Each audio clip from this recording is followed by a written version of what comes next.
Today's topic is a poem for HSA and 6th semester BA English students.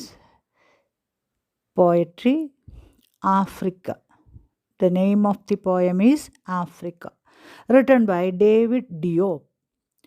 He was born in 1927 and died in 1916. The title of the poem, written by David Diop, is Africa. I am your SREELEKHA teacher, giving you brief appreciation of the poem in English and also in Malayalam. The first line of the poem, Africa, my Africa, gives his patriotism and the love of his motherland and the ancestors. The image used by the poem to represent future Africa is the tree standing alone amidst white and faded flowers. That is the image he used in this poem. David Diop's poetry talks about glorious past of Africa. He also recollects the untold sufferings and humilities enjoyed by the Africans in the last few hundred years. His poem Africa is an excellent testimonial of his attachment to his motherland. He begins his poem saying, Africa, my Africa. He has not seen the land but only heard about the country from his grandmother's song. He lived in France throughout his childhood. He visited Africa only in the 1950s. Even then, he paints a vivid scene of Africa and the proud warriors who walk on its ancestral savannas. Diop presents his poem Africa as three stages of history: pre-colonial days of proud warrior tribes, the colonial experiences of the subjugation and humiliation, and the post-colonial freedom and sovereignty. The first 7 lines present an essentially idealized images of Africa.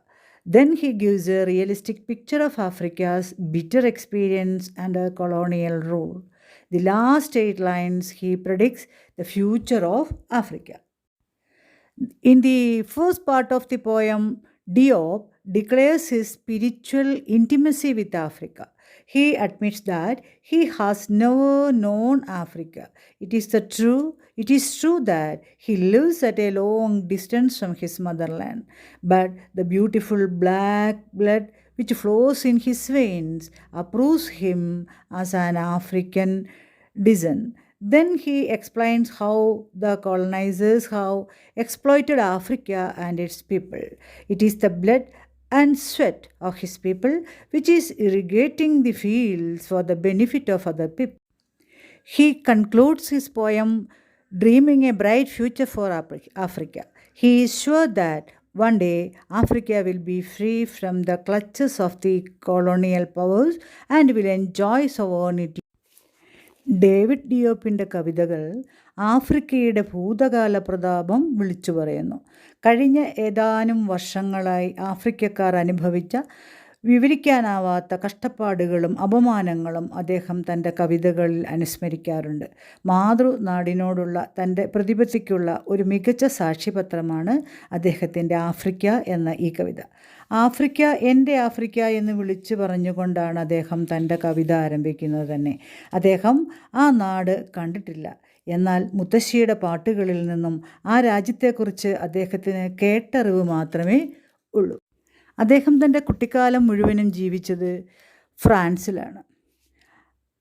ഏതാണ്ട് 1950കളിൽ മാത്രമാണ് അദ്ദേഹം തൻ്റെ നാടായ Africa സന്ദർശിക്കുന്നത്. എന്നിട്ട് പോലും ആഫ്രിക്കയുടെ ഒരു വ്യക്തമായ തെളിവുള്ള ചിത്രം അദ്ദേഹം തൻ്റെ കവിതകളിൽ പെയിൻറ് ചെയ്യുന്നുണ്ട്. അഭിമാനികളായ യോദ്ധാക്കൾ വിശാലമായ പുൽമേടുകളിലൂടെ നടന്നു നീങ്ങുന്ന കാഴ്ചയൊക്കെ അദ്ദേഹം തൻ്റെ കവിതകളിൽ വിവരിക്കാറുണ്ട്. ആ നാടിൻ്റെ ചരിത്രത്തെ 3 ഘട്ടങ്ങളായി തിരിച്ചാണ് ഡിയോപ്പ് തൻ്റെ കവിതയിൽ അവതരിപ്പിക്കുന്നത്.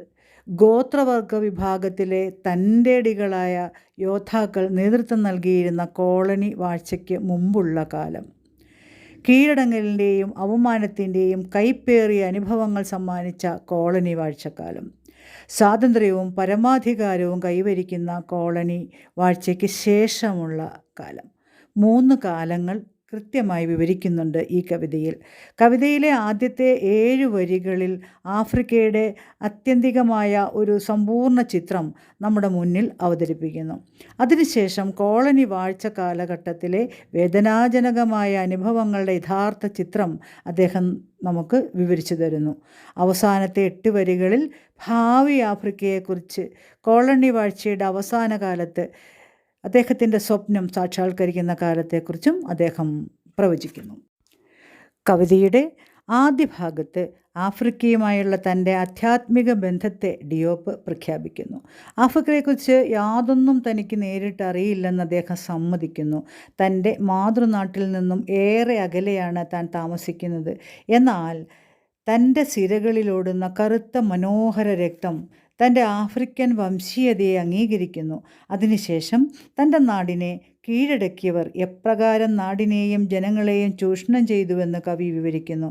തൻ്റെ ജനങ്ങളുടെ രക്തവും വിയർപ്പും കൊണ്ടാണ് വയലേലകൾ നനച്ച് മറ്റുള്ളവർ നേട്ടങ്ങൾ കൊയ്തതെന്ന് ഏറെ വേദനയോടെ കവി അനുസ്മരിക്കുന്നു. ആഫ്രിക്കയ്ക്ക് ശോഭനമായ ഒരു ഭാവി സ്വപ്നം കണ്ടുകൊണ്ട് അദ്ദേഹം തൻ്റെ കവിത ഉപസംഹരിക്കുന്നു. കോളനി വാഴ്ചക്കാരുടെ കരാളഹസ്തങ്ങളിൽ നിന്നൊരു നാൾ ആഫ്രിക്ക മോചനം നേടുമെന്നും അതോടെ ആ രാജ്യവും ജനതയും പരമാധികാരമെന്ന അമൃത് ആസ്വദിക്കുകയും ചെയ്യുമെന്ന് കവിക്ക് തീർച്ച.